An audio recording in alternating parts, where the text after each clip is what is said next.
Morning brief news. Delhi धमाका, जैश की महिला चीफ गिरफ्तार। पाकिस्तान बोला भारत ने फिदायीन हमला कराया। एग्जिट पोल में एनडीए को बहुमत। नमस्कार, कल की बड़ी खबर दिल्ली धमाके केस से जुड़ी रही। मामला जैश ए मोहम्मद की महिला चीफ डॉक्टर शाहीन शाहिद को गिरफ्तार किया गया। दूसरी बड़ी खबर एग्जिट पोल को लेकर रही।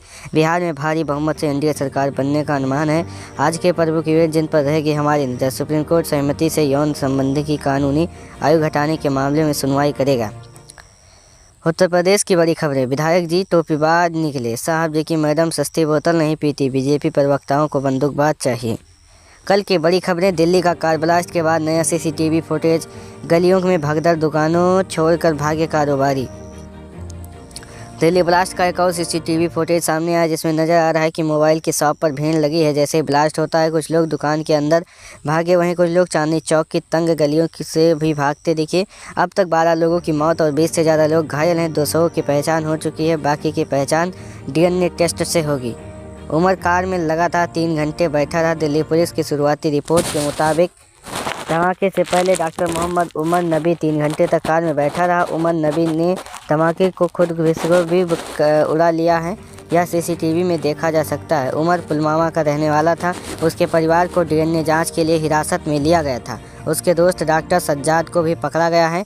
और उसने अपने आप को क्यों उड़ाया? क्योंकि हो सकता है क्योंकि अगर वो जिंदा बच जाता तो भारत सरकार इतनी जांच एजेंसियां उसके पीछे लगा देता कि उसको बताना पड़ता कि उसे कहां से कनेक्शन मिलता है, वो कैसे काम करता है। इस वजह से उसने हो सकता है कि अपने आप को भी उड़ा लिया हो, क्योंकि भारत की भी जो जाँच एजेंसियाँ वो किसी देश से कमज़ोर नहीं है। बशर्ते जब मामला कुछ बड़ा होता है तब उसे यूज की जाती है। जैश की महिला चीफ गिरफ्तार। हरियाणा के फरीदाबाद से एक महिला डॉक्टर शाहीन शाहिद की गिरफ्तारी हुई है। शाहीन भारत में जैश ए मोहम्मद की महिला विंग जमात उल मोमिनात की हेड थी। पाकिस्तान में आतंकी अजहर मसूद की बहन सादिया इसकी चीफ हैं। शाहीन को फरीदाबाद में जे के पुलिस ने सोमवार को अरेस्ट किया था। उसके भाई डॉक्टर परवेज को भी हिरासत में ले लिया गया है। दिल्ली धमाके से जुड़े अपडेट। पहला, धमाके को लेकर पीएम मोदी ने कहा इस साजिश के पीछे जो भी लोग हैं उन्हें बख्शा नहीं जाएगा। दूसरा, धमाके के बाद पाकिस्तान ने घबराहट में राजस्थान में लगी सीमा पर वायुसेना की पेट्रोलिंग शुरू कर दी है। उनकी तीनों सेनाओं के चीफ एक इमरजेंसी बैठक की है। तीसरा, गुजरात एटीएस की पूछताछ में खुलासा हुआ है कि आतंकियों का निशाना लखनऊ स्थित आरएसएस मुख्यालय था। बिहार चुनाव के अंतिम चरण में रिकॉर्ड 68.79% वोटिंग। एग्जिट पोल में एनडीए को बड़ी बहुमत मिलती नजर आ रही है।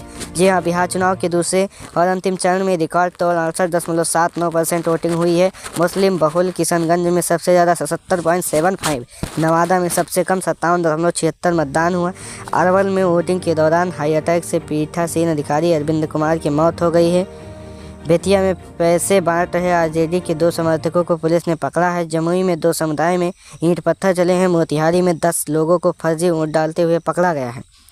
17 एजेंसियों के सर्वे में एनडीए सरकार। एग्जिट पोल में एनडीए को स्पष्ट बहुमत मिलता दिख रहा है। 17 एजेंसियों के पोल्स के मुताबिक एनडीए को 154, महागठबंधन को 83 और अन्य पार्टियों को सिर्फ 5 सीटें मिलती नजर आ रही है। प्रशांत किशोर, जी हाँ, जन स्वराज पार्टी को 3 या 5 सीटें मिलने की संभावना नजर आ रही है। पहली सीट है मनीष कश्यप की जो नज़र आ रही है, हालांकि इस पर पुष्टि नहीं करता है दैनिक भास्कर रिपोर्ट के पोल में एनडीए सरकार। दैनिक भास्कर रिपोर्ट पोल में एनडीए का स्पष्ट बहुमत मिलता हुआ नजर आ रहा है, जबकि महागठबंधन 73 से 91 सीटों पर आगे नजर आ रहा है। पिछली बार एनडीए को 125, महागठबंधन को 110 सीटें मिली थी। इस बार एनडीए को 29 का फायदा और महागठबंधन को 27 का नुकसान दिख रहा है। धर्मेंद्र के निधन की खबरें गलत। ईशा देओल बोली उनकी हालत स्थिर है, रिकवर कर रहे हैं।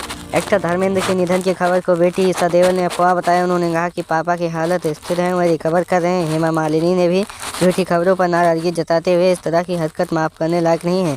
सोशल मीडिया पर धर्मेंद्र के निधन की खबर के बाद रक्षा मंत्री राजनाथ सिंह ने एक्स पर पोस्ट कर शोक जताया था, लेकिन बाद में शायद उन्हें इस बात की फुल जानकारी नहीं थी तो पोस्ट हटा भी दिए। अस्पताल बोला धर्मेंद्र बिल्कुल ठीक है। बीच कैंडी अस्पताल में काम करने वाली डॉक्टर रेशमी ने भास्कर रिपोर्ट को बताया है कि इस समय पर पेशेंट के बारे में कोई भी जानकारी शेयर करना सही है, लेकिन उन्होंने कहा कि फिलहाल धर्मेंद्र बिल्कुल ठीक है।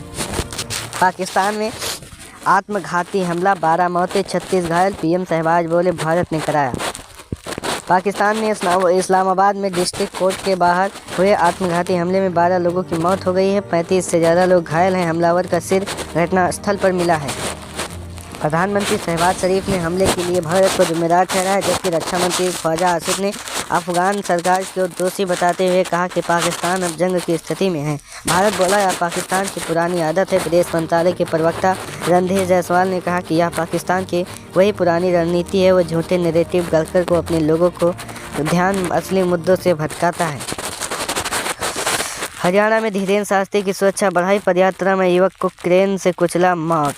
जी हाँ, ये बात। हरियाणा में बागेश्वर धाम के पीठाधीश्वर धीरेन्द्र शास्त्री का सनातन एकता पदयात्रा चल रही है। दिल्ली ब्लास्ट के बाद यात्रा की सुरक्षा बढ़ा दी गई है। पहले 3 पुलिस कंपनियां तैनात थी, अब 2 अतिरिक्त कंपनियां जयमर वाहन भी यात्रा के साथ चल रहे हैं। यात्रा के दौरान एक युवक को क्रेन ने कुचल दिया, जिससे उसकी मौत हो गई। मृतक की पहचान ऋषिकेश के रहने वाले सुभाष उम्र 35 वर्ष के रूप में हुई है। धीरेन्द्र बोले, विदेशी ताकतें हमें डराने की कोशिश कर रही हैं। दिल्ली में हुए धमाके पर धीरेन्द्र शास्त्री ने कहा, विदेशी ताकतें हमें डराने के लिए ये सब कर रही हैं। हम सब भारतीयों को एकदम से कदम मिलाकर इन्हें जवाब देना पड़ेगा। छत्तीसगढ़ महाराष्ट्र बॉर्डर पर 6 नक्सलियों का एनकाउंटर, एक जिंदा पकड़ा गया। छत्तीसगढ़ महाराष्ट्र बॉर्डर पर बीजापुर जिले के जवानों ने 6 नक्सलियों को मार गिराया है। इनमें से 3 महिला नक्सली शामिल हैं। मौके से 100 को ऑटोमेटिक हथियार भी बरामद किए गए। राज्य से सटे तेलंगाना बॉर्डर से भी पुलिस ने 7 नक्सलियों की मुठभेड़ हुई। इसमें एक घायल नक्सली को पकड़ा गया, उससे पूछताछ जारी है। 6 दिन पहले भी मुठभेड़ हुई थी। 5 से 6 नवंबर को भी बीजापुर जिले में पुलिस और नक्सलियों के बीच मुठभेड़ हुई थी। इनकाउंटर में 3 नक्सली मारे गए थे।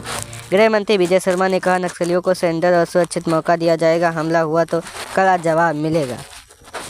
आज का कार्टून, एग्जिट पोल, महागठबंधन, बिहार या हार, कौन जीता यही है।